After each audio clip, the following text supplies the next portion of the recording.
desarrollo cerebral, atención, conducta, aprendizaje, educación y muchos temas más para ti que quieres lo mejor para tu familia. Perfectamente, un espacio profesional y divertido con destacados especialistas bajo la conducción de Rafael Cruz Guerrero. Conecta tu mente con Perfectamente. Bienvenidos. Hola, buenas tardes. Como todos los sábados de 12 a 1 en Grupo Fórmula, abriendo la conversación, ya estamos en nuestro programa Perfectamente. Y hoy voy a tener el gusto de entrevistar al doctor Yari Paredes, que es invitado frecuente de este programa, y a la psicóloga Dalia Pérez Partida, que es, además de psicóloga, es docente de preescolar y primaria, entonces trata con niños de la edad que tienen los padres y mamás que nos ven en este programa, y va a ser muy interesante. No se vayan porque el programa va a tratar precisamente de un tema de abuso o maltrato infantil y cómo afecta esto al desarrollo cerebral. Les recuerdo que este programa es patrocinado por Conecta, el suplemento alimenticio que tiene más ingredientes para nuestro desarrollo cerebral. Bueno, pues empezamos con las preguntas y no se vayan, no se les olvide que después del tercer bloque tenemos una sección especial de cine, de películas relacionadas con el desarrollo cerebral. Bueno, decía yo, bienvenidos Yare, bienvenida Dalia. Y la primera pregunta que nos hace el público es: ¿a partir de qué momento en la relación entre padres e hijos se pasa de ser un tema de exigencia, por ejemplo, para buscar disciplina u orden, al maltrato? Esta es una pregunta muy interesante porque lo que nos pregunta el público es si hay límites o es una especie de término muy subjetivo, en qué momento ya es un maltrato y en qué momento es una exigencia de los padres para que los hijos tengan un mejor comportamiento. Si quieres, Yari, empezamos con Dalia para darle lugar a las damas. Venga, Dalia. Ok, pues yo creo que lo primero es definir qué es maltrato. Y así como el concepto lo dice, pues es maltrato, ¿no? Maltratar, ya sea a una persona, a un animal, ¿no? Por poner un ejemplo. Pero yo creo que sería bueno acercarnos un poquito a lo que tiene, cómo lo tiene el concepto las instituciones universales, por así decirlo, mundiales, como podría ser la UNICEF, que la UNICEF se maneja por los derechos de los niños. Son varios, los puedo mencionar rápidamente.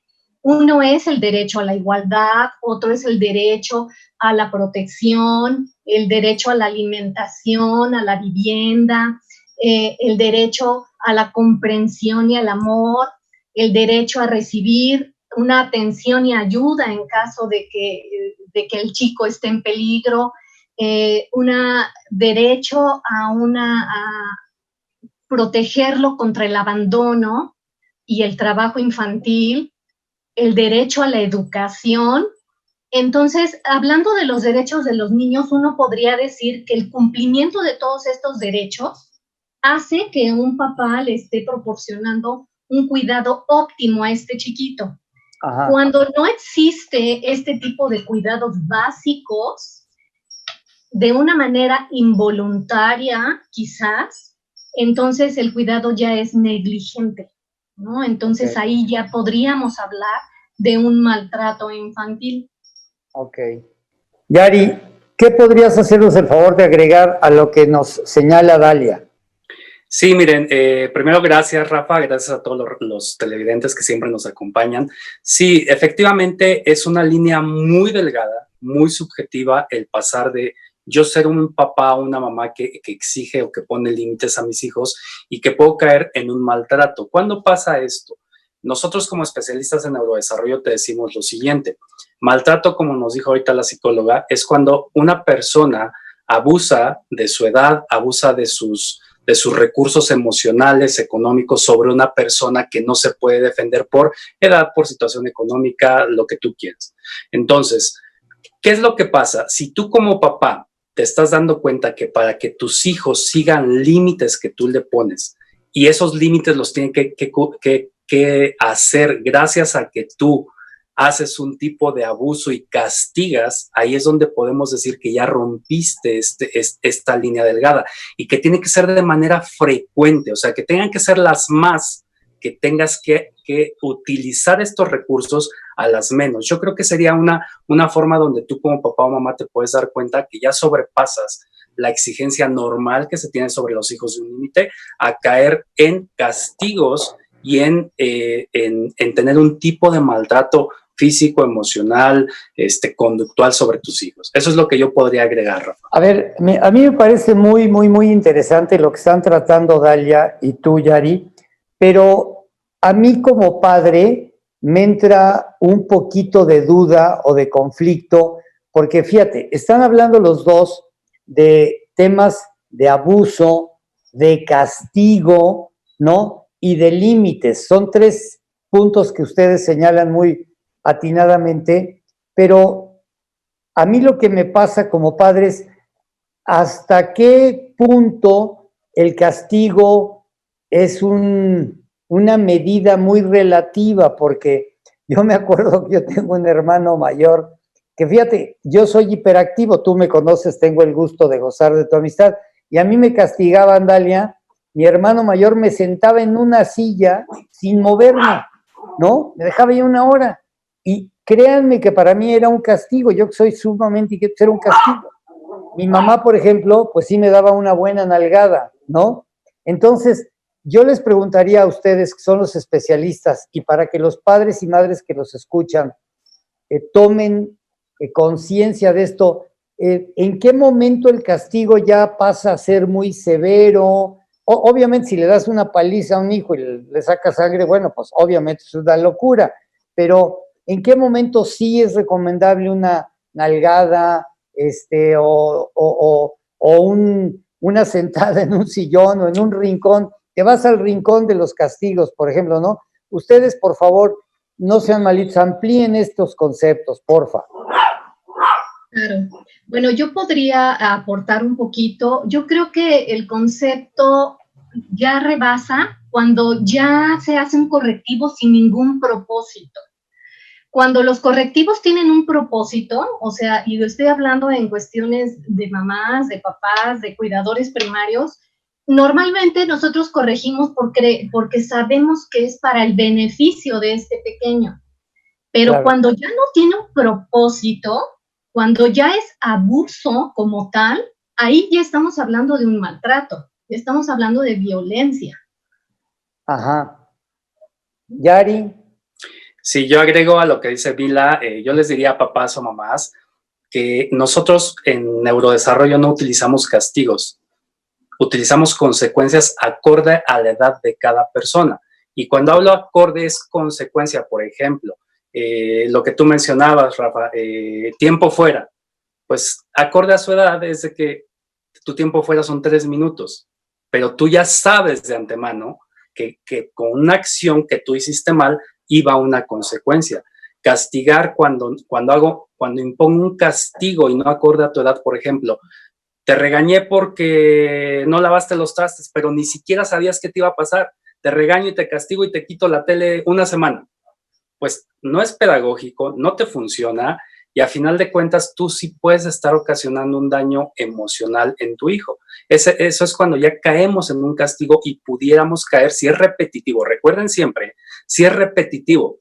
Sí, es repetitivo, porque siempre pues un papá se le va a ir algo, una mamá se le va algo, pero si ya es muy repetitivo, que tengas que usar todas estas cosas para que tu hijo te haga caso, entonces ahora sí caemos, Rafa, en lo que se puede llegar a decir un maltrato.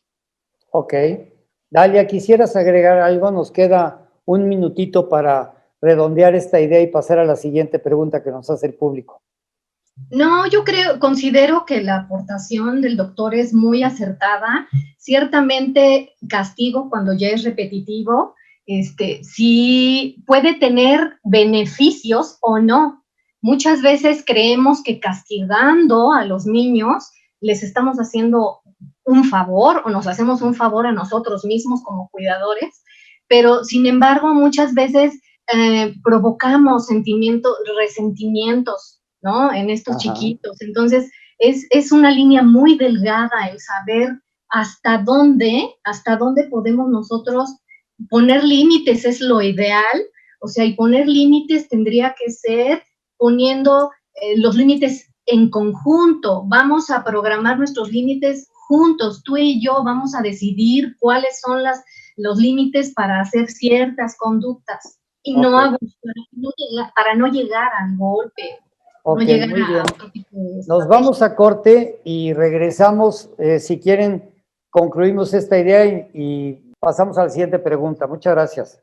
Hola, buenas tardes. Soy Rafael Cruz Guerrero, presidente de Conecta, y quiero darles las gracias enfáticamente por ver su programa perfectamente todos los sábados de 12 a 1 aquí en Grupo Fórmula, abriendo la conversación. Voy a aprovechar esta ocasión para contestar algunas preguntas que nos hacen frecuentemente. La más importante, ¿qué es Conecta? Es un suplemento alimenticio, no es un medicamento, y su fórmula fue diseñada por un grupo de neurólogos, todos reconocidos a nivel mundial, para mejorar nuestra atención y nuestra memoria. No engorda, lo pueden tomar los hipertensos porque tiene 2 ingredientes que mejoran la circulación, que son el omega 3 y el pine bark. ¿Conoces las consecuencias del maltrato infantil? De acuerdo con un artículo de Child Welfare, el maltrato orilla a los menores a sentirse aislados, temerosos y desconfiados. En la mayoría de los casos, se desarrollan problemas psicológicos, los cuales se manifiestan como depresión, dificultades de aprendizaje, baja autoestima, problemas para relacionarse. Se ha comprobado una disminución de su funcionamiento ejecutivo y habilidades cognitivas, afectando la memoria, el autocontrol y la flexibilidad cognitiva. Además de las consecuencias psicológicas, se pueden presentar problemas de salud a largo plazo y en algunos casos consecuencias en su comportamiento. Por otro lado, estudios han demostrado que adultos con historial de maltrato infantil tienden a repetir estas actitudes. Si conoces casos de maltrato infantil, denuncia. Regresamos a Perfectamente, como todos los sábados de 12 a 1, aquí en Grupo Fórmula, abriendo la conversación, y estoy teniendo el gusto de entrevistar al doctor Yari Paredes y a Dalia Pérez, ¿sí? Pérez y Paredes, abusados no son lo mismo, que ahí van a estar ustedes viendo sus contactos para que ustedes directamente también los puedan consultar. Son 2 profesionales muy, muy, muy competentes en este tema que estamos hablando del maltrato en los niños y niñas y cómo esto puede afectar el desarrollo cerebral. Nos pregunta el público, no sé cuál de los dos quiera tomar la iniciativa de contestar la pregunta, si alguno de ustedes conoce datos de qué tan grave es este problema en México. Bueno, yo podría comentar. Los datos en México son muy irregulares, o sea, realmente no tenemos estadísticas específicas. Digamos que yo me di a la tarea de buscar un poquito y la UNAM recientemente presentó unos datos en donde decía que 6 de cada 10 niños sufren de violencia dentro de la familia o de la comunidad en la que se desarrollan. 1 de cada 2 sufre presión psicológica regularmente dentro de la familia. 1 de cada 15 recibe algún tipo de maltrato severo, ¿no? Sin embargo, las estadísticas están como no podríamos hablar de una estadística sí, que muy genuina, porque todos los institutos que se dedican a registrar este tipo de eventos son escasos, son, de alguna manera tienen todo fragmentado y luego no logran consolidar estas estadísticas, ¿no? Ok. Yari, ¿tú quisieras agregar algo? Porque bueno, sí. Si tomáramos simplemente uno de los datos que da Dalia, el de 6 de cada 10, pues sería altísimo, ¿no? Imagínate, el 60% de los niños padeciendo este tipo de problemas, pero... Sí, y también concuerda con los datos que nos da UNICEF, que en México es 6 de cada 10. Pero yo agregaría un poquito más allá de esa cifra que, por supuesto, sabemos no es confiable o no es fiable por los mecanismos que existen. Es realmente ya en la práctica, a veces el niño ni se sabe maltratado, y a veces el niño, ¿con quién va? ¿Con quién acude? ¿Me entienden? O sea, imagínense la gravedad del asunto. Primero, El niño no se sabe maltratado porque psicoemocionalmente, pues es el papá, es la mamá, se supone que es quien te cuida, y tú ves eso como algo normal. Y segundo, un niño, ¿con quién acude, Rafa? O sea, ¿quién tiene, o sea, qué herramientas tienen? No tiene nada. Esto hace que este sector sea vulnerable por donde le veas. Claro, qué interesante. Oye, bueno, pasando a la siguiente pregunta, que un poco está relacionada con la primera respuesta que nos dio Dalia, decía aquí, si además del maltrato físico, verbal o económico, hay algunos otros de los que ustedes quisieran hablar, porque bueno, el físico yo creo que es muy evidente, ¿no? Pues ya lo medio mencionamos, sí, el psicológico también, ¿no? Si yo te menosprecio, si yo te bocabajeo, etcétera, ¿no?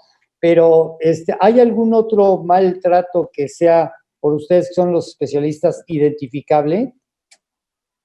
Sí, a ver, yo podría hablar también el maltrato sexual en los niños. Claro.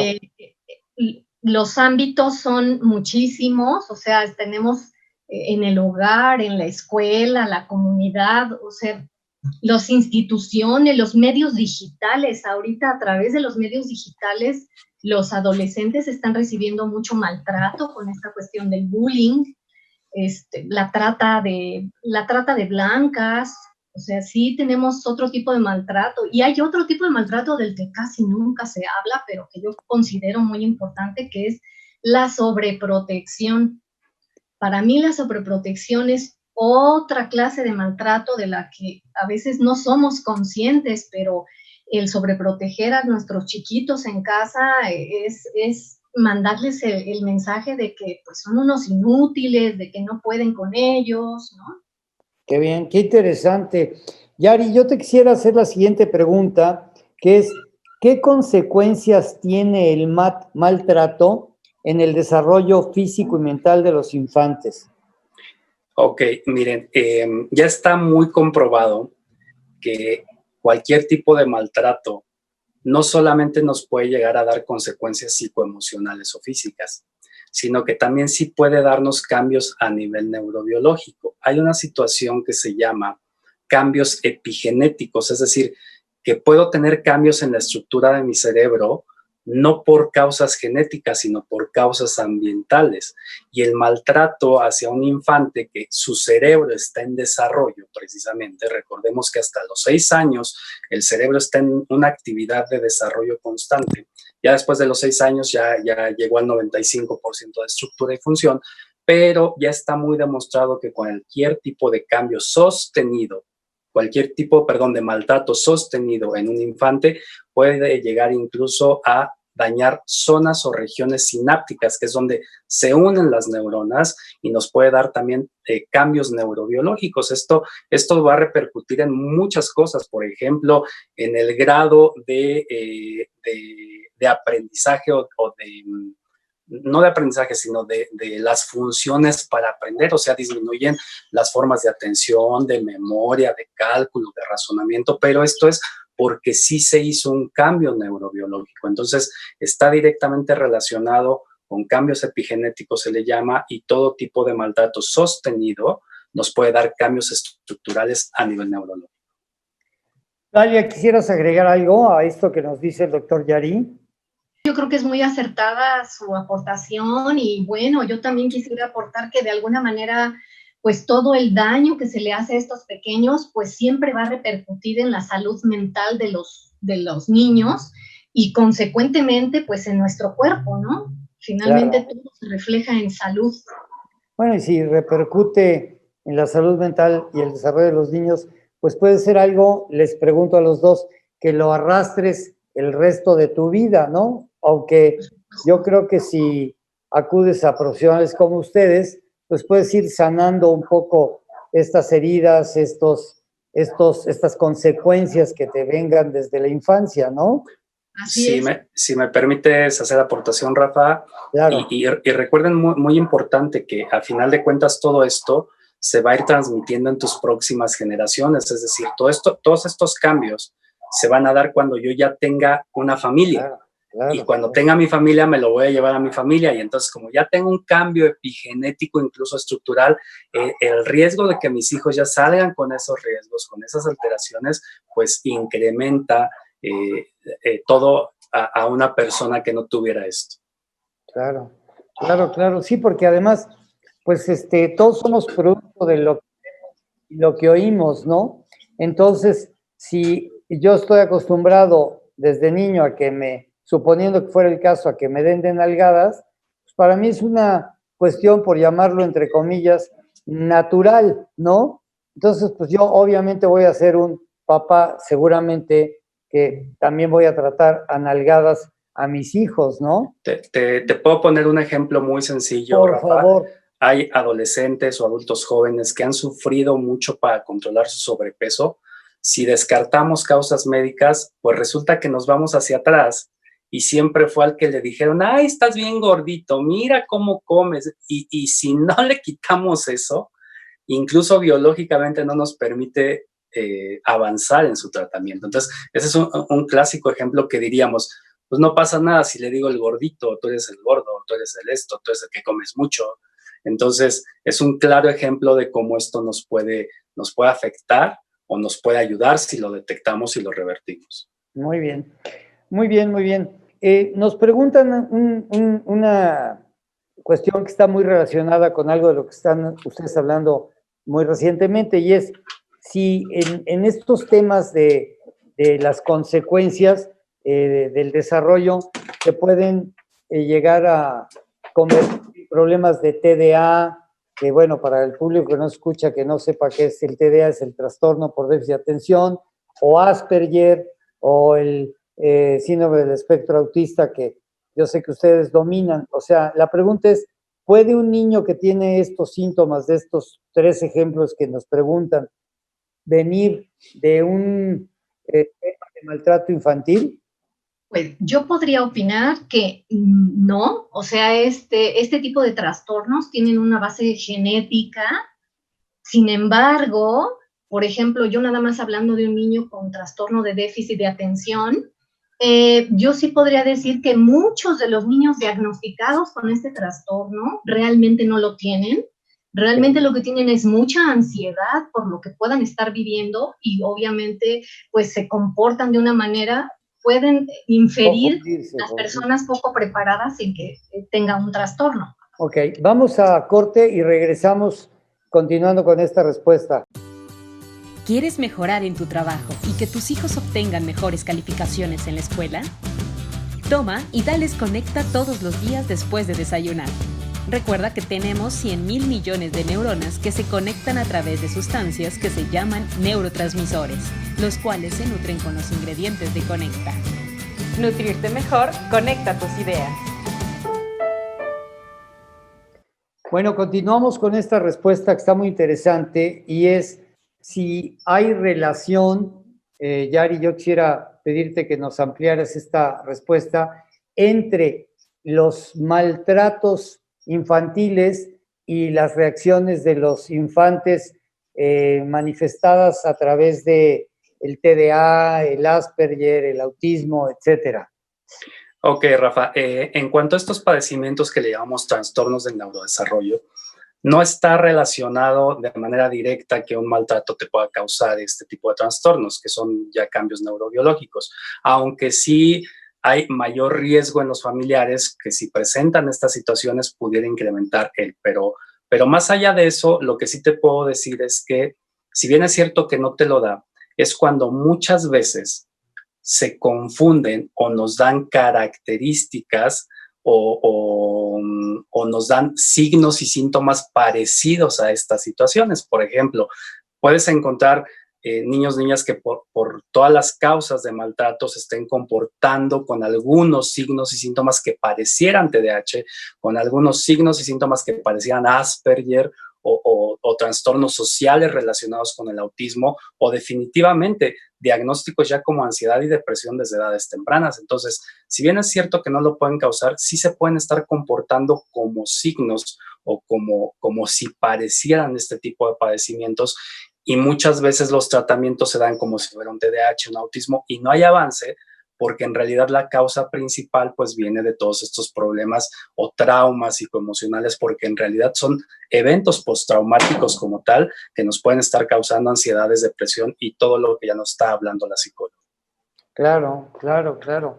Sí, pero vamos a ir, voy a un poquito insistir sobre la pregunta que nos hace el público, pero vamos a ir, un niño que ve en su casa o padece en su casa maltrato, seguramente llega a la escuela y no se va a concentrar correctamente, ¿no? Va a estar hablando la maestra y él a lo mejor está pensando en la golpiza que le dieron o tomando un punto que señaló Dalia que me pareció muy interesante, que yo ni siquiera lo había, vamos a decir, contemplado. Yo hablé de que si había abusos físicos, pero yo me refería a golpes, ¿no? Abusos en cuanto a castigos, en cuanto a verbales, ¿no? Que un padre que le dice tú eres un inútil, etcétera, pero no había pensado también en el abuso sexual, o sea, un muchachito o una muchachita que tuvo un problema de estos, por ejemplo, el que citaba Dale, pues va a llegar a la escuela y va a seguir conectado en esa experiencia brutal que puede haber representado un contacto sexual por un hermano mayor, un primo, un tío, qué sé yo, ¿no? O sea, entonces sí se puede confundir, como decía Dalia, pero vamos a decir, sí está muy, muy relacionado con el tema de la atención y la concentración, ¿no?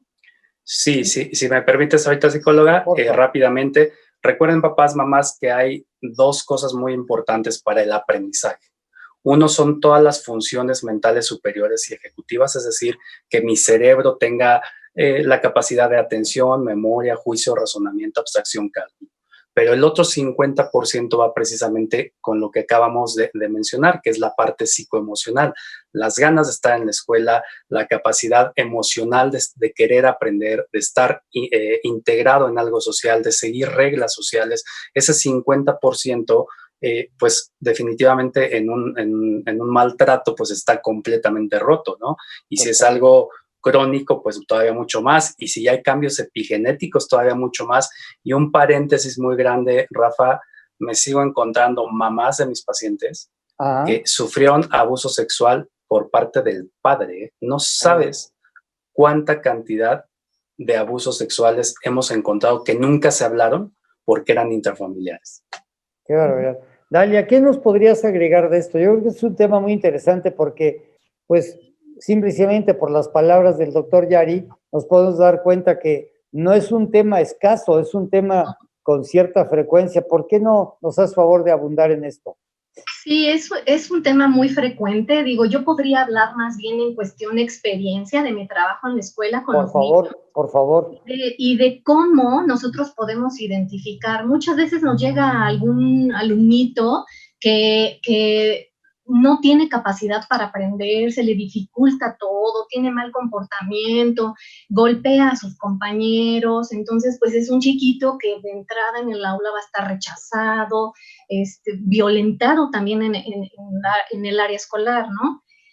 Muchas veces nosotros como docentes pues nos vamos por el diagnóstico, nosotros no tenemos la capacidad para hacerlo, pero yo lo veo con mis compañeras que dicen, es que este niño tiene TDA no aprende nada, se porta súper mal, yo no lo quiero, y eso le va provocando más problemas al chiquito, normalmente se canaliza al psicopedagógico de la escuela, la psicóloga de la escuela le habla a los papás, y cuando ya se hace una investigación un poquito más a fondo de la condición en la que viven estas criaturas, pues uno puede darse cuenta de que hay muchas cosas que los mismos papás ocultan en las escuelas.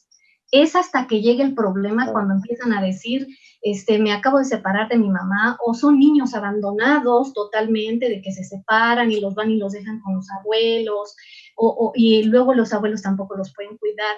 Entonces, son muchas las consecuencias, ¿no? O sea, lo que un niño vive no es una situación sencilla.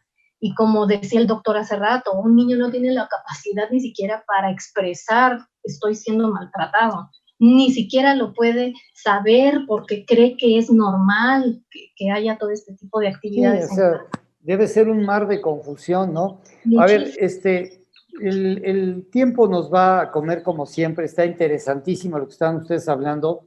Yo quisiera rogarles que abundáramos un poquito, si quieres, Yari, nos quedan 4 minutos, 2 minutos y 2 minutos, en recomendaciones concretas que ustedes les harían o les hacen a los papás y mamás que los ven.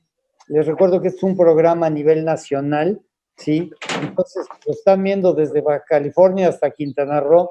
¿Qué recomendaciones le harías tú, Yari, a los padres que te ven sobre este tema del maltrato? Y también yo creo que ahorita que lo señaló Dalia, a los maestros que nos están viendo para pues ayudar a estos niños a que pudieran verbalizar estas emociones y pudieran afrontar el problema.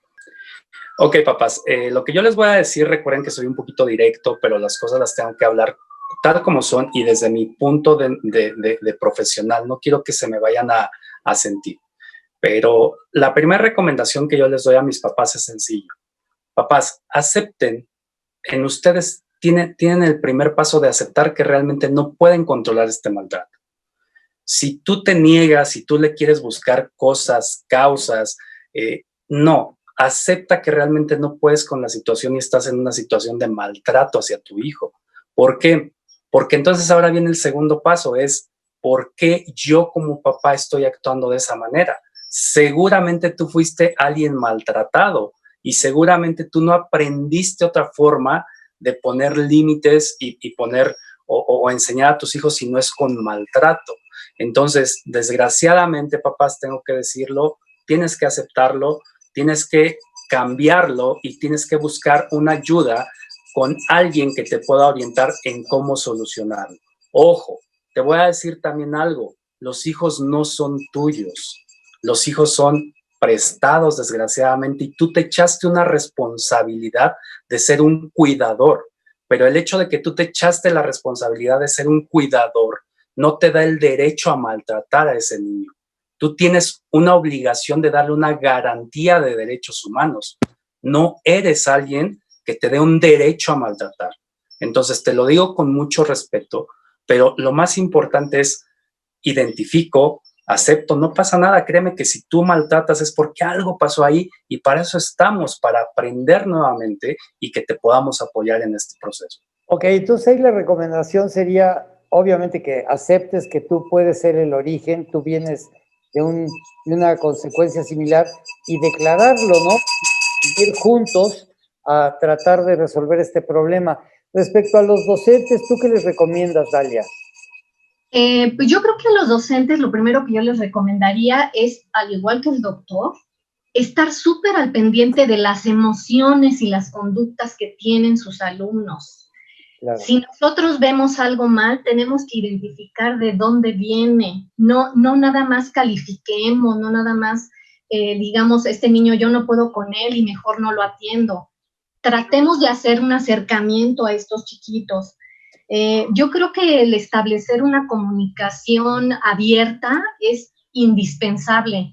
Hacerle saber al niño que uno está de su lado. Esos niños necesitan y requieren de alguien que los apoye y los quiera para que ellos puedan abrirse a cualquier tipo de plática, ¿no? Y que puedan expresar sus preocupaciones. Muy bien, pues como siempre, caray, ha sido un privilegio tenerlos aquí en Perfectamente. Muy interesante, muy delicado el tema, pero espero que mamás y papás que los escucharon tomen algunas de estas recomendaciones muy en cuenta, las sigan y sobre todo que los consulten a ustedes, que son, perdón, las personas indicadas para orientarlos.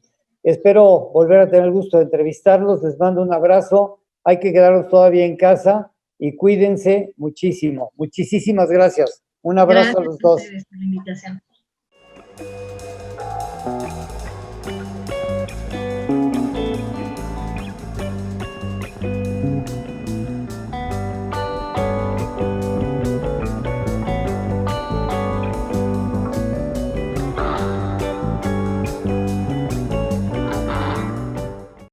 Sigue conectando tu mente con Perfectamente. Regresamos.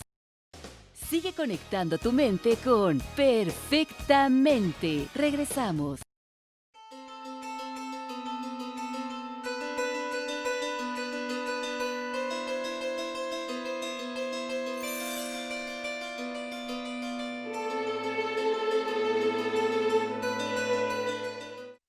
Regresamos a Perfectamente en nuestra sección de cine, de películas que están relacionadas con el desarrollo cerebral, y tengo el gusto de volver a entrevistar a Pablo Cruz Guerrero, que como he mencionado en ocasiones anteriores, ha hecho muchísimas cosas de teatro, cine, como Las Horas Contigo, como Solteras, y además es escritor, productor y actor en la película La Nave, que esperemos se estrene muy pronto. Pablo, bienvenido, gracias por estar aquí con nosotros otra vez. Y gracias por la invitación, Pa. Pues con mucho gusto de volver a platicar aquí de cine contigo y con toda la gente que te ve y te escucha. Hoy vamos a hablar de una película que se llama Confessions of a Dangerous Mind. En español, Confesiones de una mente peligrosa. Esta película está basada en una novela escrita por un señor que se llama Chuck Barris. Chuck Barris fue un productor de televisión en Estados Unidos entre 1965 y finales de la década de los 70. Estuvo incluso tratando de hacer como refritos de sus propios shows, de shows que él inventó. Más tarde, como principios de los 80, mediados de los 80. ¿Por qué es tan interesante esta historia? Es porque habla de un cuate que al día de hoy no sabemos si todo lo que dijo en sus memorias, en su libro, que se llama Confesiones de una mente peligrosa, y que luego George Clooney como director llevó a la pantalla, y ahorita vamos a entrar en eso. Pero lo importante de esta película es porque nunca se supo si eso que escribió fue cierto o no fue cierto. Si se debe a una cuestión solamente de su mente y fue un posible cuadro de esquizofrenia, o si realmente todo esto pasó.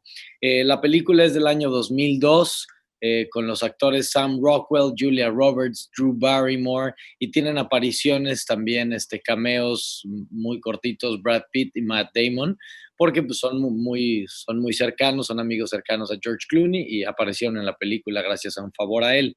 Es el debut como director de George Clooney, y para mí es una extraordinaria película y muy, muy divertida. El guión lo hizo Charlie Kaufman. Charlie Kaufman es el mismo que escribió la película de Eterno Resplandor de una mente sin recuerdos, que ya platicamos de esa película aquí, y escribió también el guión de la película que vamos a hablar en nuestra próxima sesión, que se llama El ladrón de orquídeas, o como se llamó en inglés, Adaptation. Charlie Kaufman es un escritor que ha hablado mucho de cuestiones de la mente. De hecho, podría ser un gran, digamos que una gran guía para hablar de películas que hablen de temas de la mente. Un escritor como Charlie Kaufman es un gran compás para encontrar ese tipo de historias. Entonces, ¿qué es lo que dice Chuck Barris? Chuck Barris dijo que mientras él trabajaba, y de esto se trata la película, de un cuate con una doble personalidad, una doble vida, que mientras produce programas, inclusive dirige varias cosas creativas de los programas. Dos de los programas que hizo se llamaron The Date Show y The Gong Show, y hubo hasta una cosa que lo ponen hasta como una sátira en la película, que es The Show Show, porque hacía show de todo. Eran especialmente programas de televisión de variedad, y hacían concursos de citas, de que se conocieran unas parejas, hacían concursos programas de concursos donde obviamente se les daban premios, se les reconocía, estaban compitiendo por algo, tenían que tener ciertos conocimientos para pasar ciertas pruebas, y se volvió un hombre, pues logró hacer mucho dinero durante 10, 15 años siendo productor. Sin embargo, él asegura que tuvo una doble vida porque era agente de la CIA. mientras Ok. estaba haciendo todos estos programas. O sea, en la realidad era agente. En la realidad. La Ok. película está basada en su novela, en su libro, y su autobiografía dice que él asegura que era agente de la CIA mientras trabajaba para NBC, Ujú. para la cadena quien estaba produciendo todo este contenido. Nunca se supo con seguridad, la CIA niega absolutamente cualquier vínculo o conexión con Chuck Barris. Sin Sí. embargo, es muy interesante ver cómo durante la película él se empieza a encontrar a sí mismo como un hombre prolífero, trabajador, talentoso, y al mismo tiempo se encuentra en un momento muy, muy interesante de su vida cuando la CIA lo busca para reclutarlo y que aproveche esa posición que tiene como productor de televisión para inmiscuirse en ciertos círculos y sacar Claro. información útil para la CIA. Finalmente, pues él pone que estuvo involucrado en ciertos plots Misiones. de asesinatos, exacto, y cosas así. Y pues es una película que también muestra el deterioro de una mente que esquizofrénica o no, empieza a deteriorarse conforme se pierde él a sí mismo y deja de saber quién es realmente. Este, un dato muy interesante es que Sam Rockwell habló directamente con Chuck Barris, Chuck Barris se murió apenas en el 2017, esta película, como dije, es del 2002, y el actor principal, que es Sam Rockwell, que incluso ganó un Oscar hace 1 o 2 años, hace poco, por la película de Tres letreros atrás de Ah, Philadelphia, claro, claro. Missouri. Ujú.